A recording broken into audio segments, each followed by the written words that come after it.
Assalamualaikum warahmatullahi wabarakatuh. Perkenalkan, nama saya Winda Tea Ariska, calon guru penggerak Angkatan 11 dari SD Negeri 9 Langsa, Kabupaten Kota Langsa. Pada video kali ini saya akan memaparkan aksi nyata modul 1.4, penyebaran, pemahaman, dan penerapan budaya positif. Sebelumnya, perkenalkan fasilitator saya, Ibu Nurdiah SPD, dan pengajar praktik saya, Ibu Eva Auli SPD. Berikut ini adalah rancangan tindakan untuk aksi nyata modul 1.4. Yang pertama adalah latar belakang. Untuk menciptakan sekolah yang aman dan nyaman, tugas kita sebagai seorang pendidik adalah mendorong penerapan disiplin positif kepada murid. Dalam rangka menciptakan budaya positif, penerapan disiplin positif dipraktikkan untuk menghasilkan murid-murid yang berkarakter, disiplin, santun, jujur, peduli, dan bertanggung jawab. Dalam menjalankan tugasnya, seorang pendidik hendaknya berjiwa kepemimpinan serta dapat mengembangkan sekolah dengan baik, yaitu dengan menciptakan lingkungan yang positif sehingga terwujud suatu budaya positif. Demikian juga dengan warga sekolahnya. Setiap guru dan tenaga kependidikan serta praktisi pendidikan harus memiliki kompetensi standar minimal di mana mereka memiliki kesamaan visi serta nilai-nilai kebajikan yang dituju, serta berupaya mewujudkannya dalam pembelajaran yang aplikatif yang mengupayakan pemberdayaan murid agar dapat menjadi pembelajar sepanjang hayat. Disiplin positif ini harus ditanamkan dalam pembiasaan di sekolah dengan melibatkan seluruh warga sekolah. Semua warga sekolah memilih dan menentukan nilai-nilai kebajikan yang akan diyakini dan disepakati seluruh warga sekolah, sehingga kelak tercipta sebuah budaya positif yang berkelanjutan. Yang kedua, tujuan aksi nyata. Tujuan aksi nyata adalah yang pertama, menumbuhkan budaya positif dengan keyakinan kelas yang disepakati bersama. Yang kedua, menumbuhkan motivasi intrinsik murid. Yang ketiga, mendorong penerapan disiplin positif kepada murid untuk menghasilkan murid-murid yang berkarakter, disiplin, santun, jujur, peduli, dan bertanggung jawab. Yang keempat, menumbuhkan nilai-nilai profil pelajar Pancasila pada diri murid dalam kegiatan pembelajaran di sekolah. Yang ketiga, tolak ukur. Tolak ukur keberhasilan aksi nyata saya adalah yang pertama, peserta didik mampu membuat keyakinan kelas yang dipasang di dinding kelas yang disepakati bersama. Yang kedua, peserta didik menunjukkan perilaku yang berkarakter, disiplin, santun, jujur, peduli, dan bertanggung jawab dalam kehidupan sehari-hari di sekolah maupun di masyarakat. Yang ketiga, peserta didik dapat mengaplikasikan nilai-nilai profil pelajar Pancasila secara motivasi intrinsik dalam pembelajaran. Dan yang terakhir, terjalin komunikasi aktif antara guru dan peserta didik. Yang keempat, lini masa tindakan yang akan dilakukan. Lini masa tindakan atau langkah yang akan saya lakukan adalah yang pertama, melakukan diseminasi atau sosialisasi kepada seluruh warga sekolah, meliputi kepala sekolah, guru, peserta didik, dan tenaga kependidikan terkait disiplin positif, keyakinan kelas, dan profil pelajar Pancasila. Yang kedua, menentukan nilai-nilai kebajikan yang akan diyakini dan disepakati seluruh warga sekolah, sehingga kelak tercipta sebuah budaya positif yang berkelanjutan. Yang ketiga, guru memfasilitasi peserta didik untuk membuat kesepakatan kelas bersama. Yang keempat, kesepakatan kelas yang telah disepakati selanjutnya ditandatangani seluruh warga kelas dan dipasang di dinding kelas. Yang kelima, mempraktikkan segitiga restitusi. Yang keenam, menerapkan keyakinan kelas dan restitusi secara konsisten dan berkelanjutan. Dan yang terakhir, menyusun laporan dan dokumentasi. Yang kelima, daya dukung yang dibutuhkan. Daya dukung yang dibutuhkan adalah 1. Saya membutuhkan dukungan dari kepala sekolah dan rekan sejawat, berkolaborasi dalam bentuk dukungan emosional atau dorongan dan kepedulian, instrumental atau tempat dan peralatan, informatif atau informasi dan petunjuk, dan dukungan jaringan sosial atau rasa kebersamaan. Yang kedua, peran orang tua di rumah dalam pembiasaan budaya positif. Dan yang ketiga, sarana dan prasarana yang mendukung dalam penerapan budaya positif. Berikut ini merupakan kegiatan diseminasi sekolah mengenai penyebaran pemahaman dan penerapan budaya positif di lingkungan SD Negeri 9 Langsa. Assalamualaikum warahmatullahi wabarakatuh. Salam guru penggerak. Perkenalkan, nama saya Winda T. Ariska, calon guru penggerak angkatan 11 dari SD Negeri 9 Langsa, Kabupaten Kota Langsa. Pada video kali ini saya akan menunjukkan aksi nyata saya pada modul 1.4 yang mana tentang penyebaran pemahaman budaya positif di lingkungan SD Negeri 9 Langsa. Ayo kita saksikan.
Assalamualaikum warahmatullahi wabarakatuh.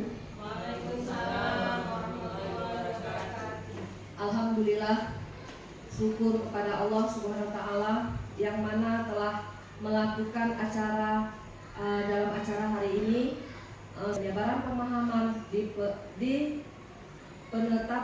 penerapan budaya positif rekan kita ibu kita Winda T. Ariska SPD, serta salawat dan salam kepada Nabi Muhammad SAW yang mana semoga kita semua dapat mendapatkan syafaat. Yang saya hormati Bapak Kepala Sekolah SD Negeri 9 Langsa dan beserta para guru SD Negeri 9 Langsa. Saya selaku MC dalam acara ini, adapun acara tata tertib sosialisasi penyebaran pemahaman dan penerapan budaya positif. Yang pertama, pembukaan oleh saya sendiri. Yang kedua, menyanyikan lagu Indonesia Raya. Ketiga, kata sambutan dari Kepala Sekolah SD Negeri 9 Langsa. Yang keempat, pemaparan materi tentang budaya positif oleh rekan kita guru, yaitu Ibu Winda T. Ariska SPD. Yang kelima, seni tanya jawab. Yang keenam, umpan balik dari teman sejawat. Yang ketujuh, doa. Baiklah, yang kedua, mari kita lanjutkan. Yang kedua, menyanyikan lagu Indonesia Raya. Kepada Bapak Ibu guru dimohon untuk berdiri.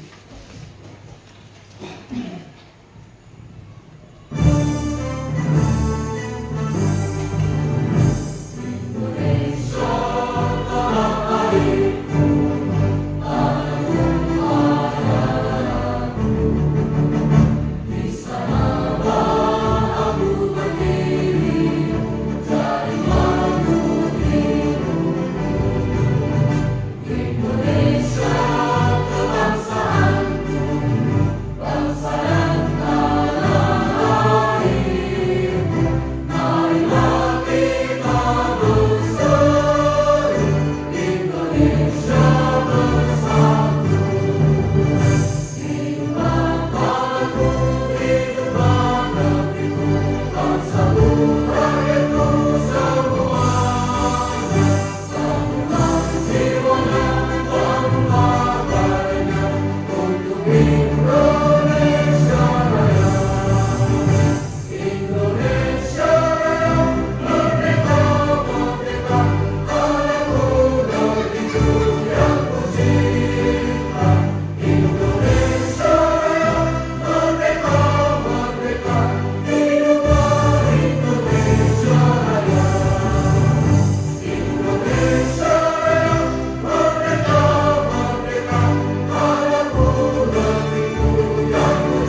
masuk ke acara berikutnya. Kata sambutan dari Kepala Sekolah SD Negeri 9 Langsa.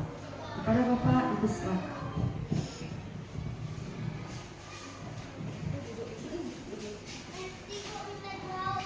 Assalamualaikum warahmatullahi wabarakatuh.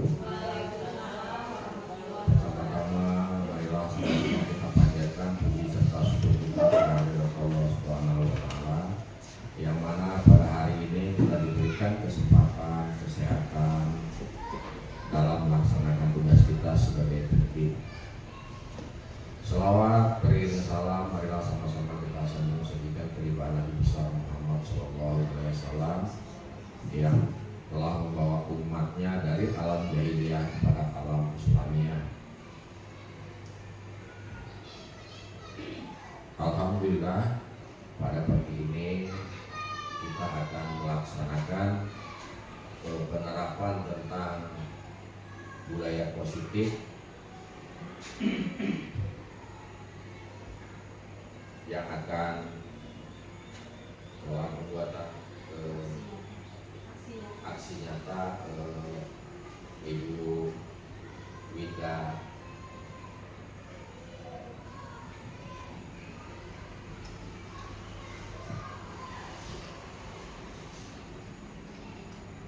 saya merasa sangat gembira dapat menyambut dan membantu Ibu Winda dalam momen yang penuh harapan dan antusias ini. Kita berkumpul untuk berbagi pengetahuan, inspirasi dan semangat bersama untuk membangun anak-anak bangsa dan berbagi pengalaman kepada sesama rekan dalam memajukan anak-anak bangsa. Dalam acara ini atau dalam kesempatan ini kita belajar untuk berkembang, untuk mempererat hubungan dan menjalin kolaborasi yang harmonis sesama guru agar tercipta suasana belajar dengan semangat gotong royong dan kebersamaan, dan kita dapat mencapai tujuan yang lebih besar dan membawa perubahan positif bagi masyarakat di sekitar kita. Mari kita manfaatkan kesempatan ini sebaik mungkin, saling mendukung dan berbagi ide cemerlang. Semoga acara ini memberikan manfaat besar bagi kita semua dan langkah-langkah menuju awal kesuksesan yang lebih besar di masa depan. Sekali lagi, terima kasih atas perhatian dan partisipasi Bapak Ibu Guru atas bantuan untuk membantu Ibu Winda yang akan menyampaikan materi terkait pemahaman tentang budaya positif. Demikian yang dapat saya sampaikan dan saya akhiri. Wabillahi taufiq wal hidayah. Assalamualaikum warahmatullahi wabarakatuh. Terima kasih untuk Bapak Kapset. Berikutnya, acara selanjutnya pemaparan materi tentang budaya positif oleh rekan kita guru Ibu Winda Thea Ariska SPD. Untuk Ibu Winda dipersilakan.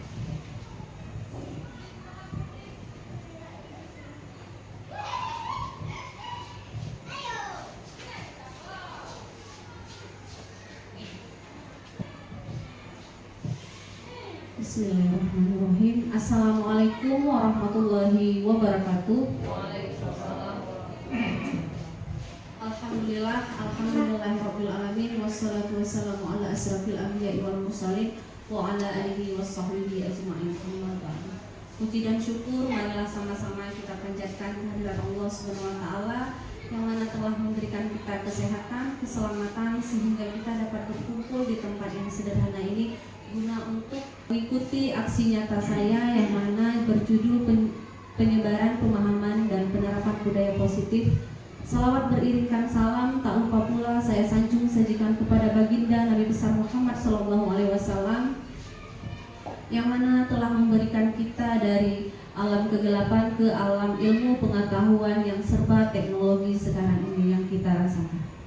Yang saya hormati Bapak Kepala Sekolah beserta Dewan Guru dan staf Sekolah SD Negeri 9 Langsa. Di sini saya ingin memaparkan materi yang mana yang berjudul penyebaran pemahaman dan penerapan budaya positif. Sebelumnya saya ingin mengucapkan terima kasih kepada rekan guru telah meluangkan waktu untuk acara ini.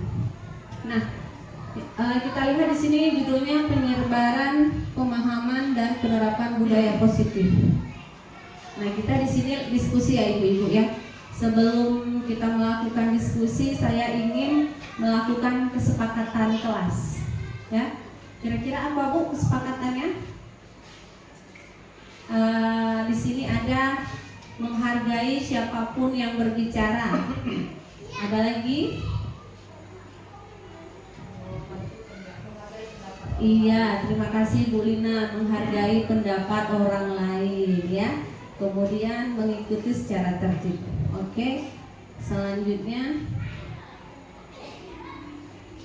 Nah, di sini konsep utama budaya positif. Kita lihat ada perubahan paradigma belajar, yang kedua ada disiplin positif, dan yang ketiga ada kebutuhan dasar manusia, yang keempat ada motivasi perilaku manusia, kemudian ada posisi kontrol restitusi, kemudian ada keyakinan kelas, dan yang terakhir ada segitiga restitusi.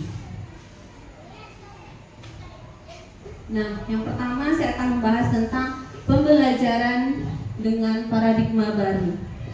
Di sini ada pembelajaran dengan paradigma baru merupakan pembelajaran yang dirancang berdasarkan prinsip pembelajaran yang berdiferensiasi sehingga para peserta didik belajar sesuai dengan kebutuhan berdasarkan tahap perkembangan sesuai dengan teori psikologi modern untuk mewujudkan profil pelajar Pancasila.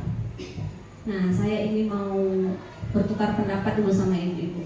Kira-kira ada yang tahu nggak apa itu pembelajaran yang berdiferensiasi? Gimana? Pembelajaran berdiferensiasi ya. Pembelajaran yang teknik instruksional ya, yang pembelajaran di mana guru menggunakan berbagai metode yang sesuai dengan karakteristik murid. Iya, terima kasih Bapak atas jawabannya, sangat benar. Di mana kita harus melihat kebutuhan peserta didik kita. Oh, misalnya si A, pembelajaran dia lebih mudah dengan melihat video atau nonton video ya. Kemudian si B, pembelajaran dengan cara mendengar, melihat video dan melihat gambar. Oke, berarti ibu-ibu sudah paham ya, Bapak Ibu juga. Nah, di sini kita harus sesuai dengan profil pelajar Pancasila, Bapak Ibu. Sikap-sikap kita yang mana ada 6 dimensi. Yang pertama, beriman dan bertakwa kepada Tuhan Yang Maha Esa. Yang kedua, berkebinekaan global. Dan yang ketiga, bergotong royong. Yang keempat, mandiri. Yang kelima, iya, ada 6 ya Bapak Ibu ya. Nah, di sini dalam setiap proses pembelajaran kita sebagai guru wajib melakukan sikap-sikap dimensi profil belajar Pancasila agar apa? Kita mencetak generasi baru dengan akhlakul karimah yang baik. Oke, selanjutnya. Nah, di sini kita ada kata kunci, apa itu disiplin positif? Ya, ada yang tahu? Disiplin positif itu cara membentuk sikap mandiri anak sehingga fokusnya pada memotivasi, refleksi terhadap kesalahan yang dilakukan, menghargai, dan membangun logika yang bersifat panjang. Terima kasih kepada Ibu Lina, sangat benar ya jawabannya, di mana bahwasannya sikap disiplin ini adalah kaitannya dengan kebiasaan-kebiasaan peserta didik kita, baik yang positif maupun yang negatif. Di sini tujuannya agar dapat peserta didik ini bertanggung jawab dan sadar diri. Nah, kan ada sikap yang negatif tadi. Kita sebagai guru wajib menuntut peserta didik itu untuk merubah menjadi sikap yang lebih baik, berakhlakul karimah ya. Selanjutnya, nah ini dia disiplin positif. Disiplin positif ini berasal dari kata disiplinan, yang artinya belajar. Disiplin mengacu pada disiplin diri yang memiliki tanggung jawab terhadap apa yang dilakukan berdasarkan nilai-nilai yang diyakini, ya. Kemudian disiplin positif ini juga merupakan salah satu cara penerapan disiplin yang bertujuan untuk menumbuhkan kesadaran diri peserta didik agar melakukan yang terbaik, memberdayakan peserta didik tanpa imbalan ataupun tanpa hadiah, ancaman ataupun hukuman. Nah, kemudian di sini sebagai pendidik tujuan kita adalah menciptakan peserta didik yang memiliki sifat disiplin, di mana mereka harus mengacu kepada nilai-nilai kebajikan, ya. Nilai-nilai kebajikan itu yang sesuai dengan profil pelajar Pancasila, ya. Kemudian, nah ini dia nilai-nilai kebajikan. Di mana nilai-nilai kebajikan ini adalah sifatnya positif, yang mana manusia yang merupakan tujuan mulia yang ingin dicapai setiap individu.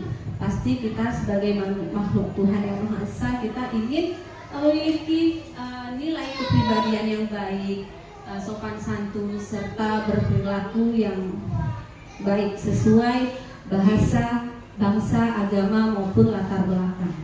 Kemudian dengan melahirkan nilai-nilai kebajikan yang kita yakini ini, maka motivasi intrinsik yang akan terbangun sehingga menggerakkan motivasi dari dalam untuk dapat mencapai tujuan yang kita inginkan. Nah, nilai-nilai kebajikan inilah yang dapat kita terapkan kepada peserta didik sesuai dengan dimensi profil pelajar Pancasila tadi, ya Bapak Ibu, ya. Semoga kita di sini bisa meningkatkan penerapan disiplin positif melalui nilai kebajikan dimensi profil pelajar Pancasila. Nah, yang kedua ada kebutuhan dasar manusia, ya. Nah, kebutuhan dasar manusia ini merupakan sesuatu yang kita lakukan untuk mendapatkan apa yang kita inginkan. Nah, seluruh tindakan yang kita lakukan memiliki tujuan tertentu, baik itu dalam semua usaha terbaik yang kita lakukan adalah dalam rangka agar kebutuhan dasar kita terpenuhi dengan baik. Kita lihat di sini ada yang pertama, bertahan hidup. Setiap makhluk hidup pasti membutuhkan pertahanan hidup, misalnya manusia seperti kita makan, minum. Kemudian ada kasih sayang dan rasa diterima. Kita sebagai makhluk hidup pasti ada rasa kasih sayang terhadap keluarga kita, orang-orang terdekat kita, lingkungan sekolah kita, semua orang-orang di mana kita ingin merasa kalau bisa kita selalu dicintai oleh orang-orang di sekitar kita. Yang kedua, kebebasan, di mana kebebasan ini kita ingin bebas untuk mengeluarkan pendapat dalam berdiskusi, kebebasan ingin menjadi orang yang lebih baik, ya Bapak Ibu. Kemudian kesenangan. Nah, misalnya nih Bapak Ibu ini sering kan pengennya senang-senang, shopping, ya Bapak Ibu, refreshing, ya, jalan-jalan. Nah, itu kebutuhan manusia yang memang yang ada di diri kita, ya. Kemudian ada penguasaan. Nah, bukan penguasaan jadi penguasa, ya. Nah, di sini penguasaan kita sebagai makhluk hidup di mana ingin menguasai ilmu-ilmu yang lebih baik lagi atau pembelajaran untuk memajukan peserta didik, ya Bapak Ibu, ya. Nah, di sini ada motivasi perilaku manusia. Motivasi ini dorongan kita untuk melakukan sesuatu yang lebih baik, baik itu yang menjadi dasar alasan seseorang untuk berperilaku dan mencapai tujuan tertentu. Ada 3, ya Bapak Ibu. Yang pertama, untuk menghindari ketidaknyamanan atau hukuman. Yang kedua, untuk mendapatkan imbalan, penghargaan dari orang lain. Dan yang ketiga, untuk menjadi orang yang mereka inginkan dan menghargai diri sendiri dan dengan nilai-nilai yang mereka percaya. Nah, di sini kita termotivasi dengan perilaku manusia. Terkadang kita melakukan sesuatu yang tidak nyaman, Ya, kita lihat kepada peserta didik terkadang dia melakukan kesalahan, kita kan tidak nyaman karena apa? Kita sebagai guru akan ditegur oleh kepala sekolah, ya kan? Kenapa kelasnya ribut? Nah, itu membuat kita tidak nyaman. Nah, kita selaku sebagai guru wajib melakukan perilaku yang sesuai dengan profil pelajar Pancasila agar peserta didik dapat mencontohkan kita sebagai guru. Kemudian untuk mendapatkan imbalan penghargaan dari orang lain, kita Bapak Ibu bekerja itu dengan ikhlas. Jangan nanti bantu sedikit, oh ini ada nih iming-imingnya, hadiahnya. Terkadang peserta didik begitu juga, Bu kami udah siap nanti dapat apa, gitu kan. Nah dia berharap imbalan. Bagaimana kita sebagai guru agar mendorong motivasi siswa dia melakukan sesuatu tugas rumah baik di sekolah dengan diri dia, artinya dengan dorongan yang ia miliki, ya Bapak Ibu ya. Di sini kita sama-sama belajar untuk menerapkan budaya positif yang ada di lingkungan sekolah kita. Kemudian rasa saling dihargai dengan nilai-nilai yang kita percayai. Misalnya kita percaya bahwasannya diri kita ini di sekolah saling berkolaborasi. Nah, dengan adanya kita saling berkolaborasi, kita percaya sekolah kita pasti akan kuat rasa kekeluargaannya, bekerja samanya untuk memajukan sekolah SD Negeri Sembilan Langsa ini. Kemudian konsep disiplin dengan identitas gagal. Nah, di sini ada konsekuensi penguatan jangka pendek, ada restitusi. Kita bahas dulu konsekuensinya ya. Yang pertama ada penguatan jangka pendek, perlu monitoring berkelanjutan, murid menghormati peraturan, kehilangan waktu untuk merenungi kesalahan. Kita lihat konsekuensi sama restitusi ya Bapak Ibu. Kalau konsekuensi ini biasanya kita melakukan kesalahan pasti ada konsekuensinya ya. Kalau restitusi ini beda Bapak Ibu. Kalau restitusi ini adalah mencari solusi yang terbaik yang membuat si pelaku ini merasa nyaman, tidak merasa disalahkan, tidak merasa diberi ancaman. Nah, jadi dengan adanya restitusi, murid bertanggung jawab atas perilakunya. Kemudian fokus pada pemecahan masalah jangka panjang. Murid menghormati dirinya dan orang lain. Dia dikontrol dirinya, memegang kontrol. Murid bersemangat memperbaiki kesalahan. Inilah perbedaan konsekuensi dengan restitusi. Oke, selanjutnya ada konsep disiplin dengan penerapan restitusi. Ada yang tahu Bapak Ibu restitusi itu apa? Baik Bapak Ibu, kita lanjut. Konsep disiplin dengan penerapan restitusi. Nah, di mana restitusi adalah proses menciptakan kondisi baik murid untuk memperbaiki kesalahan mereka. Nah, dengan kembali pada kelompok mereka dengan karakter yang lebih kuat, yang seperti saya sudah jelaskan tadi, di mana kita sebagai guru harus menerapkan penerapan segitiga restitusi, di mana setiap siswa pasti ada melakukan kesalahan. Misalnya dia datang terlambat, jangan langsung kita beri hukuman, jangan. Tapi kita sebagai guru wajib menuntun peserta didik. Kita tanyakan dulu kenapa anak ibu telat, bangunnya kesiangan. Nah, kita mencari solusi untuk dia, ya Bapak Ibu ya. Nah, di sini ada ciri-ciri restitusi. Yang pertama, bukan untuk menebus kesalahan, ya. Kemudian untuk belajar dari kesalahan yang telah dilakukan oleh peserta didik kita. Yang kedua, memperbaiki hubungan. Mungkin yang tadinya dia takut sama kita nih, kita suka marah-marah kan kalau dia buat salah. Nah, kita harus memperbaiki hubungan kita dengan peserta didik. Yang ketiga, ada tawaran dan bukan paksaan. Nah, dari tawaran ini kita bisa mengatakan kepada peserta didik, baik anak ibu setelah melakukan kesalahan, kira-kira anak ibu bagaimana mau memperbaikinya. Nah, kita mencari solusi untuk dia agar dia merasa nyaman. Nah, selanjutnya menuntun untuk melihat ke dalam diri. Nah, kita menggali lagi kenapa peserta didik kita bisa telat, apa faktor bangunnya terlalu siang, apa semalamnya tadi terlalu malam tidurnya. Kemudian mencari kebutuhan dasar yang mendasari tindakan. Nah, kebutuhan dasar peserta didik mungkin dia kurang perhatian dari keluarga. Nah, kita sebagai guru harus menggali stabilitaskan permasalahan, memvalidasi permasalahan, kemudian menanyakan keyakinan kelas. Nah, kemudian ada fokus pada karakter, bukan tindakan. Fokus pada solusi ya Bapak Ibu ya, mencari solusi yang terbaik apa-apa yang sudah dilakukan kesalahan pada peserta didik kita ya. Kemudian yang terakhir, mengembalikan murid yang berbuat salah pada kelompoknya. Nah, misalnya tadi anak-anak itu udah malu dia nih sama teman-temannya karena telat. Nah, kita harus memotivasi dia untuk bisa menjadi orang yang lebih baik lagi agar dia bisa pede lagi dengan teman-temannya untuk saling berteman dengan kelompoknya. Selanjutnya,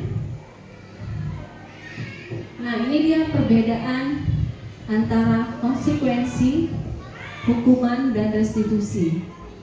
Kita lihat di SD kita sering anak-anak tidak mengerjakan PR ya. Kita lihat cara tindakannya. Kalau hukuman ini biasanya guru menghukum murid dengan misalnya menjemur atau berdiri di depan 10 menit, atau gurunya suka marah-marah ya kan Bapak Ibu kan. Ya, semoga dengan adanya penyebaran penerapan budaya positif hari ini, kita semuanya bisa melakukan perubahan lebih baik, baik itu saya dan teman-teman sejawat. Semoga kita bersama-sama bisa memperbaikinya Bapak Ibu ya. Kemudian kita lihat konsekuensi. Nah, di sini guru memberi konsekuensi untuk menulis PR sebanyak 3 kali.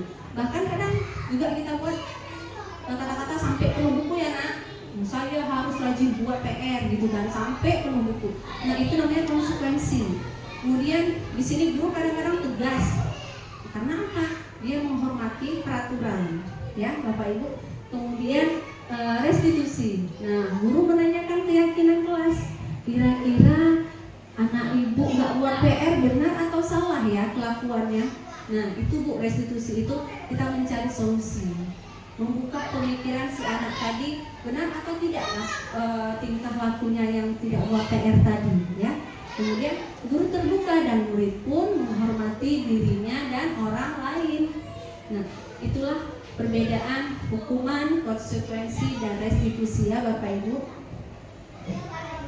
Kemudian posisi kontrol. Nah, di sini ada posisi kontrol guru. Yang pertama sebagai penghukum, yang kedua sebagai pembuat rasa bersalah, dan yang ketiga sebagai teman, yang keempat pemantau, dan yang kelima manajer.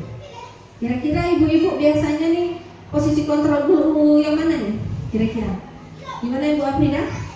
Gimana nih yang sering kita lakukan nih sehari-hari nih? Misalnya kita nanti suka sebagai penghukum ini ya, kita marah-marah nggak buat tugas ya. Kira-kira Bu Afrida selama ini berada di posisi kontrol yang mana ini? Apa kita sharing di sini? Posisi penghukum ya Bu. Kadang-kadang di kelas itu terdapat beberapa anak-anak kita yang memang tidak mengerjakan tugas, ataupun terkadang anak-anak tidak membawa baju olahraga. Jadi di situ kadang-kadang saya pernah menghukum mereka dengan push up sebagainya. Terima kasih Bapak Ibu. Iya, sebenarnya penghukum itu kita lihat kalau kita bilang manfaat untuk olahraga ya, karena Ibu sebagai guru olahraga manfaatnya dia untuk melatih daya tahan tubuh dia. Contohnya memberi hukuman apa tadi Bu? Push up gitu ya. Nah, itu salah satu tindakan yang Ibu Afrida lakukan dalam proses pembelajaran PJOK ya Bu ya. Nah, itu salah satu contoh. Tapi sebenarnya Bapak Ibu, di sini kita sebagai guru seharusnya kita sama-sama belajar ya Bapak Ibu ya. Kita ini harus berada di posisi kontrol manager. Yuk kita pelajari sama-sama. Selanjutnya ada, nah di sini kita lihat siswa tidak memakai atribut lengkap pada saat upacara ya. Kita lihat kalau sebagai hukuman kita sering berdiri dulu ya nak, hormat bendera ya kan. Kemudian ada pembuat rasa bersalah. Karena kita tanya, udah berapa kali ya nak ibu nggak mematuhi peraturan sekolah, ya kan? Bu guru kecewa sama kamu, malu bu guru sama bapak kepala sekolah karena ditegur kelas 2, kelas 3 kenapa nggak lengkap atributnya. Nah itu salah satu contoh tindakannya ya Bapak Ibu. Kemudian kalau sebagai teman di sini kita ayolah nak, buat ibu guru bangga, kali ini tidak apa-apa, semoga kedepannya bisa diperbaiki. Nah itu kita sebagai teman curhat bersama peserta didik ya. Kemudian ada sebagai pemantau. Nah kalau pemantau ini kita sering melakukan, kamu udah melanggar ya nak peraturan di sekolah, nah nanti kamu ada konsekuensinya nih, misalnya apa itu. Yang terakhir yaitu sebagai manajer. Posisi kontrol sebagai manajer ini adalah, nah kita di sini memberi masukan, memberi solusi, menuntun peserta didik, ya, dimana apakah kamu tahu kesalahan kamu, kira-kira apa yang akan kamu lakukan untuk memperbaiki kesalahan ini. Nah, kita menggali, memvalidasi apa-apa yang ada kendala peserta didik. Mungkin dia nggak pakai atribut, hilang kena air asin, dah terbawa arus, kita kan nggak tahu. Jadi kita jangan langsung memberi hukuman. Kita memvalidasi dulu apa yang dia alami, sehingga kita bisa melakukan solusi untuk peserta didik kita. Oke, selanjutnya keyakinan kelas. Ya, pasti Bapak Ibu sudah melakukan keyakinan kelas ya Bapak Ibu. Nah, mengapa tidak peraturan kelas saja? Mengapa harus keyakinan? Ya kan? Kalau dilihat-lihat hampir mirip kan? Tapi sebenarnya berbeda. Nah, mengapa kita memiliki peraturan harus menggunakan helm bila mengendarai roda 2? Untuk apa Bapak Ibu? Iya, benar sekali Ibu Lina. Keselamatan, ya, menjaga keselamatan kita apabila ketabrak, ya, kita sudah selamat kepala kita, ya Bapak Ibu. Kemudian, mengapa kita memiliki peraturan harus datang tepat waktu pada saat jam pembelajaran atau pelatihan? Iya, karena kita harus memiliki disiplin waktu, ya, kita harus memiliki disiplin waktu. Itulah keyakinan dan nilai-nilainya ya Bapak Ibu. Nah, keyakinan adalah nilai-nilai kebajikan universal yang disepakati secara tersirat ataupun tersurat, lepas dari latar belakang suku, negara, bahasa maupun agama. Nah, seseorang akan tergerak apabila dirinya memiliki nilai-nilai tertentu Bapak Ibu. Kita sebagai guru juga memiliki nilai-nilai kebajikan. Sudah pasti kita memiliki nilai kedisiplinan, datang tepat waktu, ya kan Bapak Ibu. Kemudian pembuatan keyakinan kelas. Nah, di sini mungkin ada yang sudah buat. Kalau yang belum buat, di sini kita sama-sama belajar ya Bapak Ibu. Di sini bisa kita lihat lebih abstrak dari peraturan. Kemudian berupaya pernyataan universal. Kemudian dibuat dalam bentuk kalimat positif. Kemudian kalimatnya sedikit saja agar mudah diingat. Selanjutnya sesuai dengan kondisi kelas dan sekolah agar mudah diterapkan. Dan yang terakhir, semua warga sekolah wajib kita libatkan. Yang pertama ya Bapak Ibu, kita lihat di sini lebih abstrak, bahasanya mungkin lebih ringan. Misalnya kata kuncinya jujur, kita ubah menjadi kalimat positif dalam peraturan kelasnya. Harus berkata dengan jujur, atau peserta didik wajib berkata dengan jujur, ya. Misalnya apa lagi? Kadang kita buat bahasa, nak jangan suka lari-lari atau jangan ribut di kelas. Kita buat bahasa yang lebih baik lagi ya, dibuat dalam bentuk bahasa positif. Misalnya kalimatnya tadi jangan coret-coret dinding. Kan lucu kalau kita buat peraturan kelas kayak gitu ya Bapak Ibu. Kita ganti dengan menjaga kebersihan kelas, mematuhi peraturan kelas ya Bapak Ibu. Harus kita ubah ke kalimat positifnya. Kemudian semua warga sekolah atau yang di kelas wajib melaksanakan atau mematuhi peraturan yang ada di kelas sesuai dengan kesepakatan kelas yang kita buat. Nah ini Bapak Ibu yang terakhir, ada segitiga restitusi Bapak Ibu. di mana segitiga restitusi ini merupakan sebuah strategi yang dapat dilakukan sebagai proses menciptakan kondisi menuntut untuk memperbaiki kesalahan yang mereka lakukan. Nah, ada yang ingin bertanya Bapak Ibu? Kita lanjut ya. Oke, baik. Tahapan segitiga restitusi ini ada 3. Yang pertama, menstabilkan identitas. Yang kedua, validasi tindakan yang salah. Dan yang ketiga, menanyakan keyakinan kelas. Oke, kita lihat di sini. Nah, peserta didik terkadang dalam proses pembelajaran ada yang makan ya Bapak Ibu ya. Nah, makan minum di dalam kelas itu tidak sopan. Karena apa?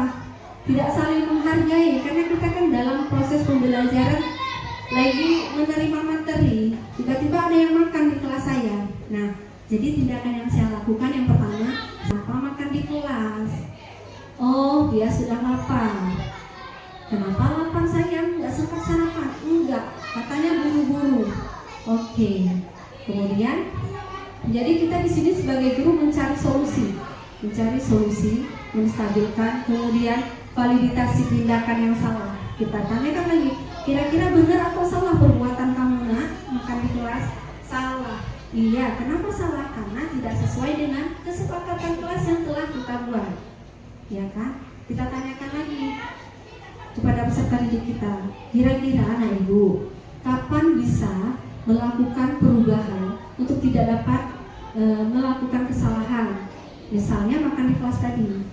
Nah, kemudian kami melakukan kesepakatan, dia berjanji tidak akan makan di kelas lagi dengan cara dia akan bangun cepat di pagi hari, dia sarapannya di rumah, kemudian baru datang ke sekolah dengan tepat waktu, tidak terburu-buru, sehingga semua solusi yang ada permasalahan pada peserta didik kita dengan mudah dan tanpa hukuman kita memberi solusi pada peserta didik kita dengan melakukan 3 langkah ini: menstabilkan identitas, validasi tindakan yang salah, kemudian menanyakan keyakinan kepada peserta didik kita.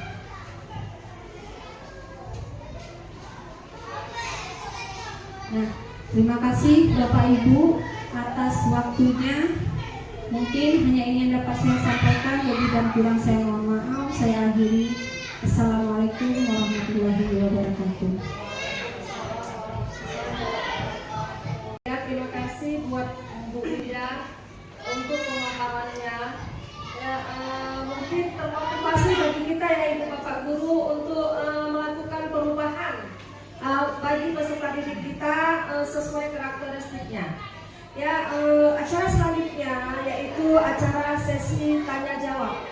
Kepada ibu bapak yang mau bertanya silahkan, mungkin ingin bertanya sesuatu selama pembelajaran di kelas, mungkin ada yang ingin ditanyakan dengan Bu Ginda, mana tahu bisa dijawab, kita jawab. Kalau tidak bisa dijawab ya sama-sama nanti kita mencari jawabannya ya, solusinya apa kendala yang ibu rasakan di dalam pembelajaran di kelas masing-masing. Ayo ibu, silakan Bapak Guru.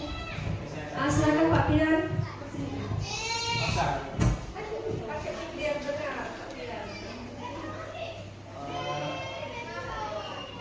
Ini yang saya tanyakan tadi sedikit agak kurang jelas ya. Bisa dijelaskan pengertian dari restitusi tadi.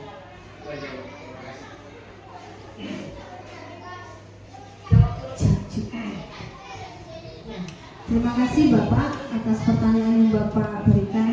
Di sini saya mencoba menjawab di mana restitusi itu adalah proses menciptakan kondisi bagi peserta didik untuk memperbaiki kesalahan-kesalahan sehingga mereka dapat kembali ke kelompoknya dengan 3 cara tadi ya Bapak Ibu. Yang pertama menstabilitaskan permasalahan, yang kedua memvalidasi permasalahan, dan yang ketiga menyesuaikan kesepakatan kelas, menanyakan keyakinan kelas. Gimana Bapak, bisa diterima? Iya, terima kasih. Ada yang lain Bapak Ibu tanya aja. Bagaimana di dalam kelas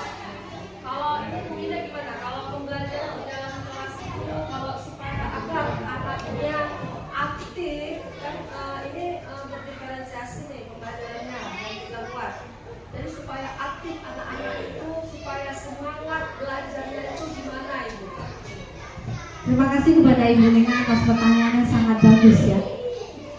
Di sini kita lihat lagi proses pembelajaran yang berdiferensiasi atau yang memicu semangat peserta didik. Oke, karena hari ini teman-teman saya lihat terlalu diam. Coba berdiri dulu yuk, kita ice breaking biar semangat. Jadi gurunya harus semangat juga. Jadi proses pembelajaran di kelas juga biar semangat. Ayo bangun. Ya, ikutin saya ya.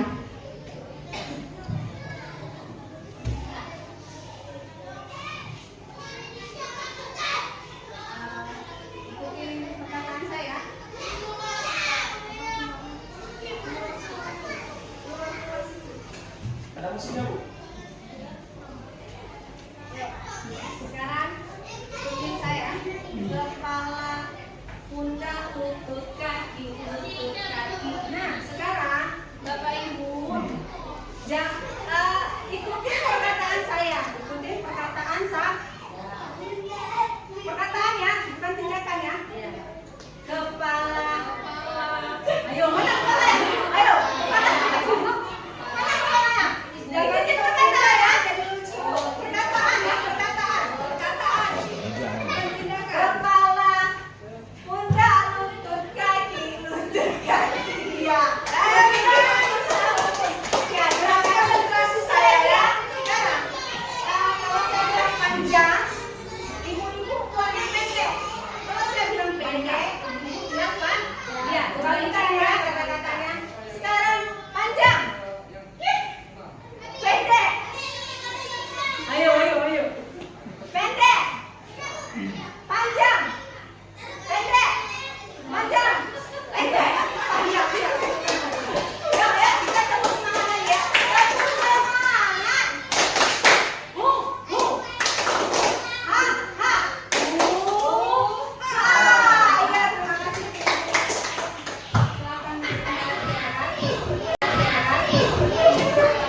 Udah, gimana Bu Lina? Sudah semangat? Baik, saya akan menjawab lagi. Di mana dalam proses pembelajaran Bapak Ibu kita adalah sebagai fasilitator, kemudian sebagai guru yang menuntut peserta didik. Yang pertama bisa kita lakukan proses pembelajaran dalam proses pembelajaran berdiferensiasi tadi ya. Kita membuat situasi pembelajaran yang semangat, antusias. Karena apa? Biar peserta didiknya nggak loyo, lemas gitu ya Bapak Ibu ya. Kadang peserta didiknya ada yang nggak semangat. Kita kasih dulu ice breaking yang pertama. Setelah kita buat ice breaking, kita buat permainan tentang materi apa yang ingin kita sampaikan. Proses pembelajaran juga nggak hanya harus di kelas ya nak. Bapak Ibu harus di luar juga bisa, agar peserta didik merasa nyaman dan lebih semangat dan tidak bosan. Kita di sini bisa melakukan dengan cara menonton video, foto atau apa, agar peserta didik merasa lebih semangat. Kok nonton video hari ini ya? Video apa ya? Nah, jangan hanya menulis atau demonstrasi berbicara di depan kelas, tapi kita lakukan apa yang ada di sekolah, prasarana apa yang ada di sekolah. Kita membuat dulu yang pertama materi pembelajaran, baik itu dari Canva, capcut, apapun itu, biar peserta didiknya merasa semangat ya. Penasaran, kok cantik kali gambar ibu hari ini ya, ada warna-warni. Nah, jadi dengan materi kita, dengan membuat video, peserta didik udah merasa sangat senang. Oh, hari ini kita ada nyanyi, hari ini kita ada ice breaking, hari ini kita nonton video. Nah, itu yang kedua. Dan yang ketiga, interaksi antara peserta didik, ya Bu ya. Di sini Bapak Ibu jangan duduk di meja saja, tapi disapa muridnya. Gimana nak? Apa yang belum siap nak? Yang mana yang nggak bisa? Kita tuntun peserta didiknya. Ya Bapak Ibu, semua dimulai dari diri. Kita ingin berbuat apa? Kelas kita seperti apa? Impian kelas kita seperti apa? Kesepakatan kelas kita seperti apa? Sehingga proses pembelajaran menjadi menyenangkan dan bermakna bagi peserta didik. Nanti peserta didiknya pas pulang, enak kali belajar sama ibu itu. Walaupun cuma nonton video, tapi bermakna. Bisa diambil materinya dari video itu. Sampai teringat anak-anak sampai ke rumah. Itulah pembelajaran yang bermakna dan membuat situasi proses pembelajaran yang menarik. Ya Bapak Ibu ya. digunakan saja infokusnya setiap hari pun tidak apa-apa. Ya, Bapak Ibu pun tidak harus merepet-repet di depannya kan. Hari ini kita belajar tentang matematika ya nak, hidupin infokus tentang matematika. Tentang orang jualan boleh, yang penting terkait tentang matematika. Kita kasih nonton aja. Nah, dari video itu apa proses pembelajaran yang kita dapat? Oh, dia saling jujur pada saat jual beli. Nah, itu proses pembelajaran yang menarik sehingga anak nggak monoton. Ibunya sih nulis saja katanya ya kan. Nah, itu juga dengan pembelajaran yang lainnya. Ya Bapak Ibu, mungkin di sini dari kita dulu memulai diri untuk lebih baik dalam proses pembelajaran. Kemudian ada medianya. Nah, jadi dari situlah Bu Ina kira-kira dalam proses pembelajaran agar lebih semangat. Indah, ya telah dijawab pertanyaan saya tadi. Sudah tidak ada lagi ibu-ibu bapak guru yang mau ingin bertanya? Ada? Tidak ada? Baiklah, selanjutnya acara selanjutnya kita umpan balik ya dari teman-teman sekalian untuk acara hari ini ya Bu Indah ya. Untuk acara hari ini kita buat umpan balik. Coba ibu-ibu sediakan kertasnya, kan itu ada kertas ya. Boleh langsung. Mungkin Ibu Binda mau ngomong langsung ya umpan baliknya. Mana tahu ada dari rekan teman ingin berbicara secara langsung, nggak perlu pakai kertas ya. Hemat kertas kita. Coba dari ibu mana yang bisa umpan balik? Dari saya dulu mungkin ya. Nah, dari saya dulu mungkin umpan balik saya pada hari ini pemaparan Ibu Indah tentang apa tadi, sosialisasi penerapan budaya positif ya, pemaparan materinya sangat terinspirasi, termotivasi bagi saya untuk menerapkannya dalam pembelajaran saya di kelas. Karena mungkin anak-anak kuala kita beda mungkin ya dengan anak-anak di kota ya dalam pembelajarannya. Jadi mungkin kita harus melakukan perubahan ke depannya untuk anak-anak kita dengan budaya positif tersebut. Ya, terima kasih Bu Indah, itu untuk dari saya. Mungkin dari rekan selanjutnya, dari rekan yang lain. Coba siapa?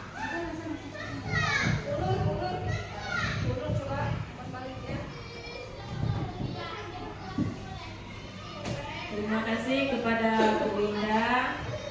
Hari ini pemaparannya sangat bermanfaat bagi kami semua untuk pembelajaran peserta didik di kelas.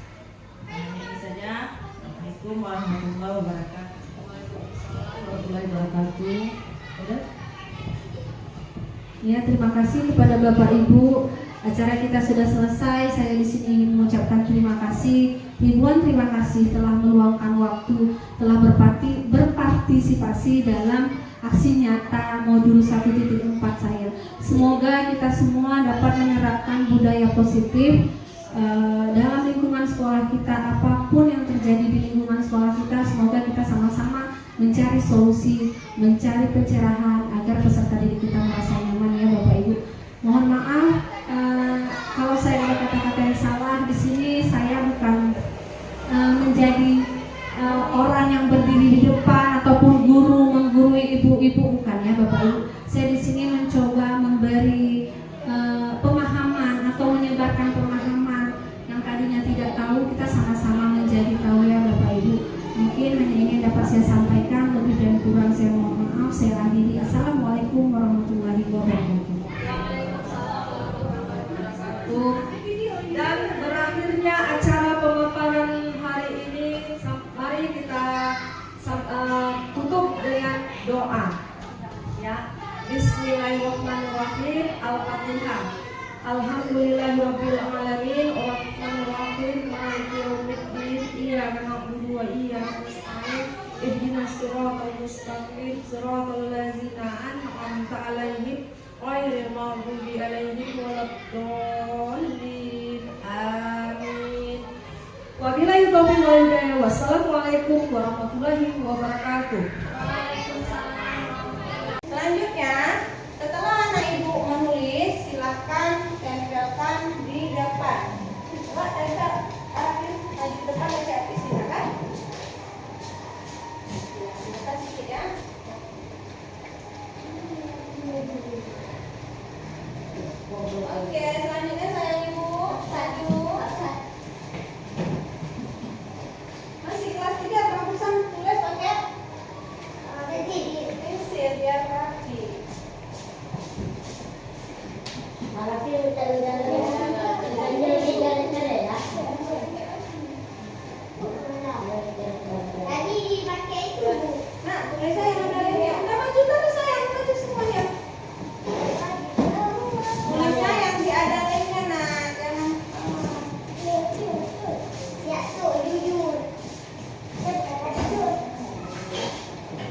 bertanggung jawab, kebersihan. Nah, ini kan kalimatnya masih belum rapi atau sekarang Ibu akan menyusun ke kalimat positif. Kita lihat di sini ada jujur. Nah, sekarang akan Ibu buat kalimat positifnya. Berkata jujur. Kemudian ada kebersihan kelas. Ibu buat menjaga kebersihan kelas. Kemudian berkata jujur sudah. Nah, jangan makan di kelas. Apa? Jangan makan di kelas. Artinya saling menghargai. Saling menghargai.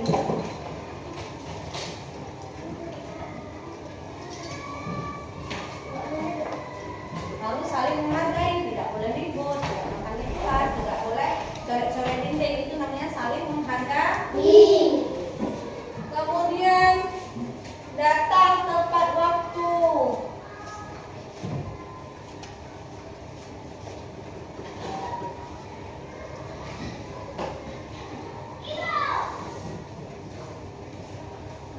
Kemudian ada bertanggung jawab.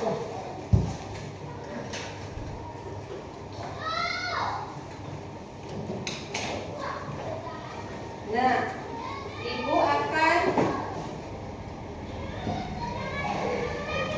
memberi contoh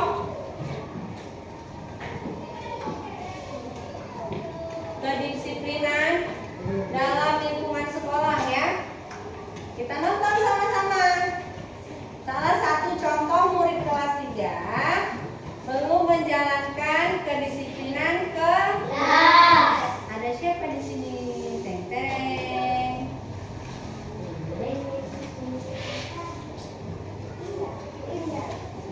Ada? Ada Ibu Linda.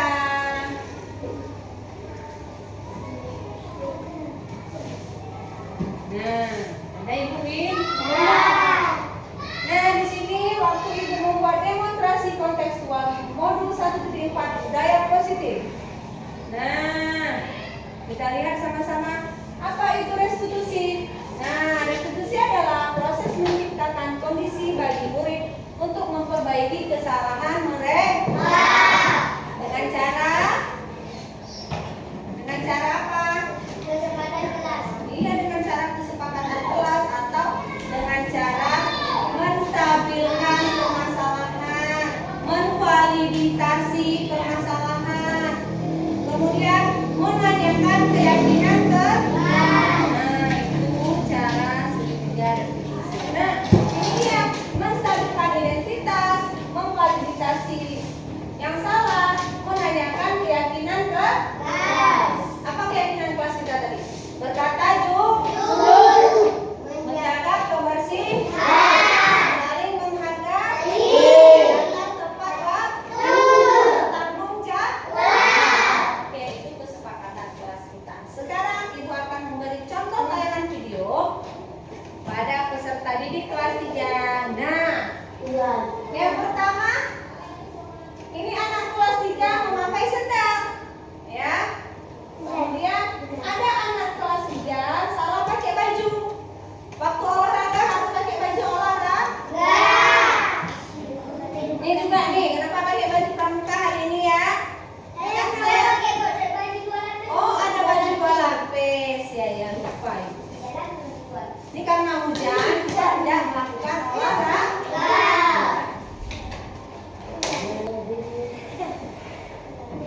Nah, kita nonton ulang.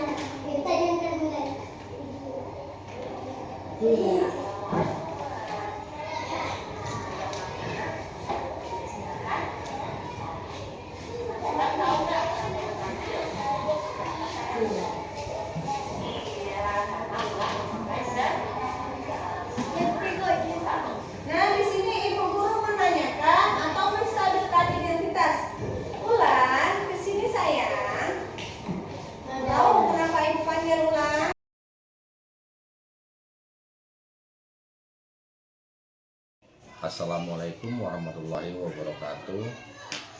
Saya Haryanto, Kepala Sekolah SD Negeri 9 Langsa, dengan ini menyatakan bahwa benar Ibu Winda Tia Ariska, SPD, calon guru penggerak Angkatan 11 dari SD Negeri 9 Langsa. Beliau telah melaksanakan kegiatan diseminasi, penyebaran pemahaman dan penerapan budaya positif pada guru-guru kami yang ada di SD Negeri 9 dan seluruh warga sekolah.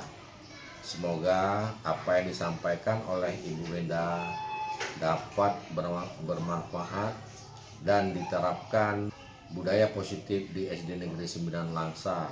Semoga dapat diikuti oleh guru-guru yang lain agar sekolah SD Negeri 9 Langsa dapat lebih baik ke depannya. Demikian, Assalamualaikum warahmatullahi wabarakatuh.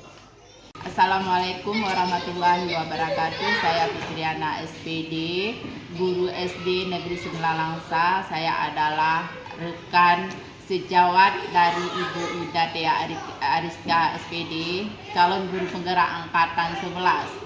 Ibu Winda telah menerapkan budaya positif di SD Negeri 9 Langsa dan diseminasi penyebaran pemahaman dan penerapan budaya positif. Di lingkungan sekolah SD Negeri 9 Langsa, penerapan yang disampaikan oleh Ibu Winda Tia Ariska sangat bermanfaat dan membuat inspirasi bagi guru lainnya untuk memajukan sekolah. Semoga penerapan budaya positif di lingkungan sekolah SD Negeri 9 Langsa dan berjalan dengan baik. Assalamualaikum warahmatullahi wabarakatuh.